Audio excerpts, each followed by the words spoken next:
အားလုံးပဲမင်္ဂလာပါဗျာဗီဒီယိုလည်းမရိုက်ဖြစ်တဲ့ကြာပြီဒီနေ့တော့အမှတ်တရလေးနေနဲ့လက်ရှိအချိန်ထိကိုဝယ်ဘူးတဲ့ဖနက်တွေတွေကပေါ့နော်အမှတ်တရရှိခဲ့တဲ့ဖနက်လေးတွေကြောင်းလည်းပြောပြခြင်းတယ်ပေါ့နော်ဘောဒါတွေကတော့မနေ့ကဒါလေးဆေးဖို့အလုံးမအားနဲ့ရှော့ထုတ်ထားအောင်နော်ဒီဟာလေးတွေအမှတ်တရရှိတဲ့ဖနက်လေးပေါ့နော်ဒီဟာတော့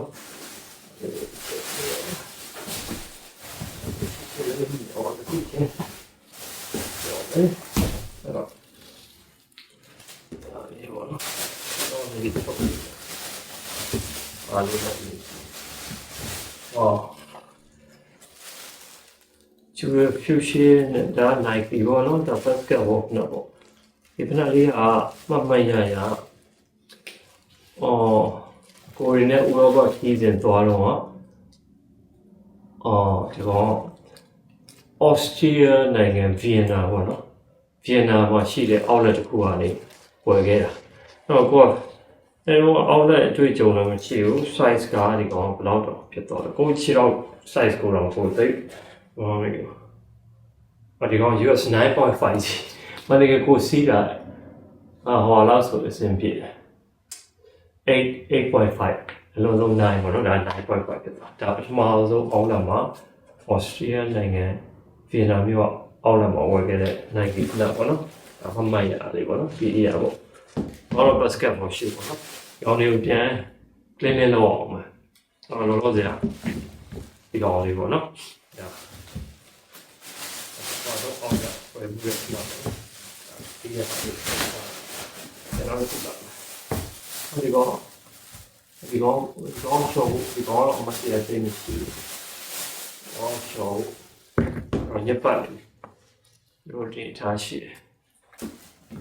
ဒီကောင်တန်ရှဲလို့ဒီကောင်ရှော့ဘောကောင်အမတ်ရမတရားမရှိဘူးဆိုတော့ဒီကောင်ဒီနဲ့Washington DC ပေါ့နော်Washington DC ရဲ့ပေါ့တမရအိမ်တော်သွားခဲ့တယ်အမှတ်တရားတော့ဘယ်လိုရှိလဲတမရအိမ်တော်သွားပြင်ပတ်နော် Washington DC အဲဒီရှိတယ်ကျွန်တော်ပြန်လာမယ်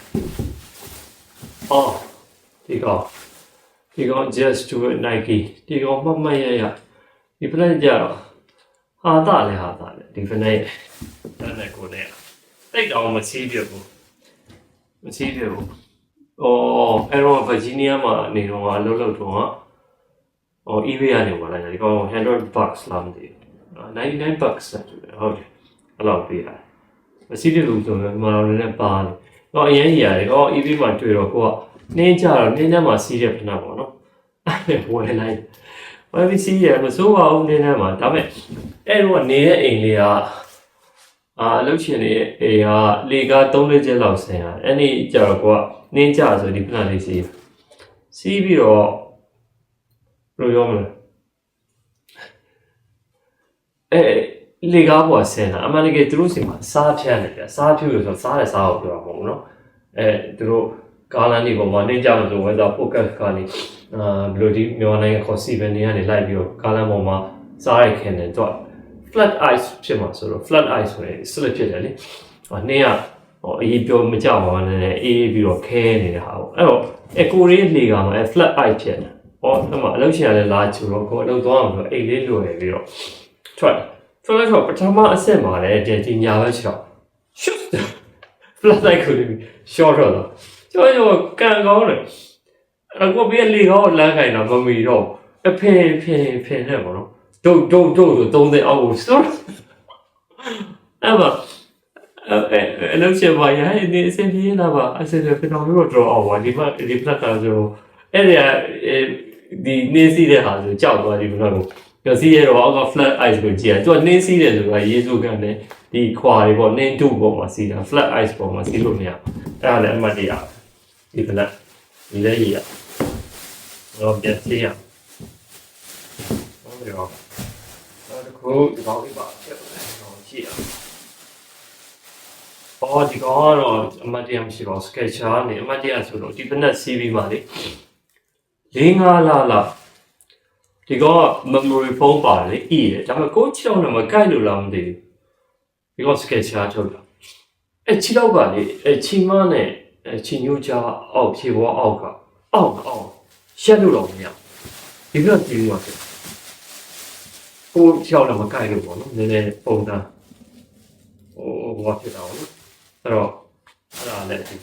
အမတရားတော့ဒါလည်း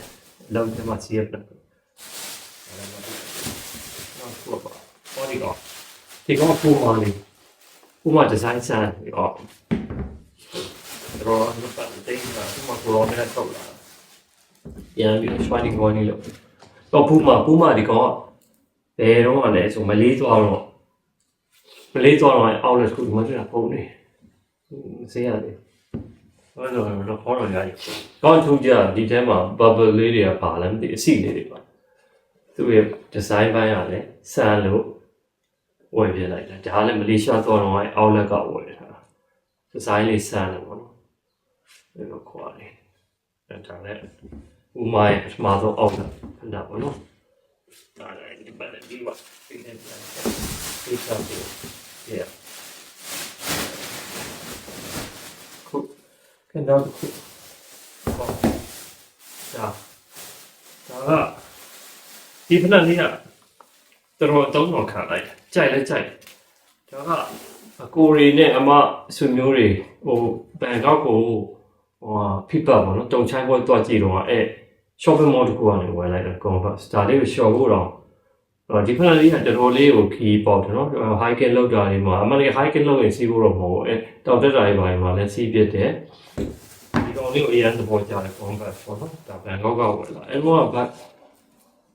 လောက်လို့မသိပေးအဲ့တော့ဘတ်စီကဘယ်တော့မှမရှိသေးဘူးနော်ဒီမှာကြည့်တော့တော်သုံးလို့ခံတာပါတယ်ခဲလေးတော့ပြုတ်ကြဒီ shoe lace ကရှော့ဖို့ဖြုတ်ထားပြီးတာပါနော်အခုဒါလေးကိုဗီဒီယိုအရင်ရိုက်လိုက်တာပေါ့နော်မရှော့ခင်လေးဒီကောင်လေးကနေရမ်းကြိုက်တယ်ဒီကောင်လေးဆိုရင်ဒါဘန်ကောက်မှာစီးတယ်ဖိဖက်ပွဲသွားကြည့်တော့ရိုက်ထားတယ်ဒီဖက်လေးကခီးသွားလေးရမှာပါဝါရဲ့ဖက်လေးပေါ့နော်ဥရောပ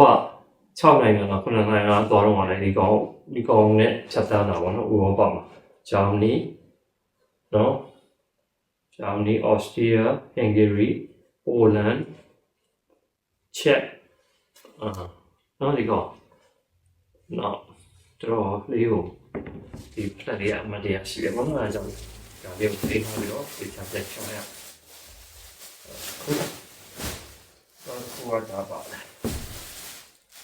ဒီကောင်ဒါကပထမဆုံးအမေရိကန်ရောက်တော့အလုံးမှာဝယ်ရတဲ့ဖက်နာပေါ့နော်ဝယ်ရတဲ့ဖက်နာကဒီကောင်ကRoss price for less လာနေ Ross ကဝယ်တာဒီမှာဒီလိုဖြစ်နေထိတ်ကကောက်ဒီကောင်က$45လားမသိဘူးပေးရတယ်ဒါပထမဆုံးအလုံးမှာစီးရဲ့ Nike ဖက်လေးပေါ့နော်တော်တော်ကောင်းတယ်ဒီကောင်လေးကျိုးကချီစရာမလိုလေဒီနားလေးဆိုအဲ့ဒါလေးဒါပထမဆုံးဒါ Florida မှာဝယ်ပြတာဒီဖက်လေးနော်ဒါလေးတွေပြန်ရွှိုင်းအောင်ပါနောက်ထွက်တယ်နော်ဒီတော့မတရားပြည့်ပြည့်လေးပေါ့နော်အလုံးပဲတော့ဖြည့်ပြီးရပြည့်လေးအဲ့ရရှောင်းလေးတော့ခါတာတော့ဒီတော့တော့ဒါကတော့ပထမဦးဆုံး Nike နဲ့ကြီးရပြောရင် collaborate ပေါ့နော် collaboration လကားစားဘယ်လိုပြောမလဲဒီကော Nike ကသူ့ရဲ့ customer တွေအတွက်ကိုဘယ်လိုမှန်ဖြစ်သွားရဆိုတော့ကျွန်တော်မသိဘူးเนาะMama product ပေါ့เนาะသူတို့Mama product ဆိုပြီးတော့ app မှာပေါ်တယ်အဲ့တော့ကို leather တွေရွေးလို့ရမယ်အယောင်တွေကို insole outsole ဒီ shoe lace နေရာတွေဒီခွဲလေးတွေထည့်တဲ့နေရာတွေဒီစာတန်းတွေဒီနေရာ leather ယူမလားပါဆွေးယူမလားအားလုံးပေါ့เนาะ midsole outsole color တွေကုန်ချင်းလို့ရတော့တခုက engraving ပေါ့နော် engraving ဆိုတာတော့ထိုးတာပေါ့နော်အမှတ်တရပေါ့နော်ကိုကဘယ်လိုပြောမလဲ Nike နဲ့အဲ့လိုတခြား celebrity product တွေနဲ့ collaboration လုပ်တဲ့ product တွေလည်းဝယ်စုတယ်ပေါ့နော် အဲ့ဒါလည်းတစ်ချောင်းပေါ့နော်ဒီဟာလေးကြောင့်ကိုယ့်အတွက်ကိုအမှန်တရားဖြစ်တာပေါ့နော်ဘာဖြစ်လို့လဲဆိုတော့ကိုယ့်နာမည်ကိုထိုးလို့ရတယ်ဗျာကိုကြိုက်တဲ့ဟာပေါ့ကိုယ့်ရဲ့ hero ပဲဖြစ်ဖြစ်ဘယ်လိုပဲဖြစ်ဖြစ်တခုကာလာအစားတာကို create လုပ်ထားတယ်ဆိုရင်ပုံစံမျိုးပေါ့ဒါကတော့မှန် product only ပေါ့နော်ဒီမှာဆိုကျွန်တော်ပယ်တဲ့ညာမှာကြိုင်မှာဝယ်ဆိုပြီးကျွန်တော်နာမည်လေးကိုထိုးထားဒီမှာအောင်ဝယ်ပေါ့နော်ထိုးထားဒါပထမဆုံးဘဝမှာနိုင်ပြီးနဲ့ဘာဟိုစပြီးတော့လုပ်ဖြစ်တဲ့ဖဏလေးပေါ့နော်အခုဒီဘေးကနဲ့300ဟာလဲဒါ member product အနေနဲ့ကျွန်တော်engraving နဲ့ design ကလာကိုယ့်ဟာကို Nike နဲ့ပေါင်းပြီးတော့ထုတ်ထားတဲ့ဖဏလေးပြင်ရကောင်းလေးတွေကိုပေါ့ပြရအောင်ဒီနေ့ကတော့ဒီလောက်ပါပဲကျေးဇူးပါပဲအားလုံးပဲဒီကောင်းချမ်းမှာပြီးတော့ကပ်ပြီးမျိုးစုံကနေလွတ်မြောက်ပြီးစိတ်ချမ်းသာရင်ကိုယ်ကြီးချမ်းသာခြင်းပြေဝကြပါစေ See you bye bye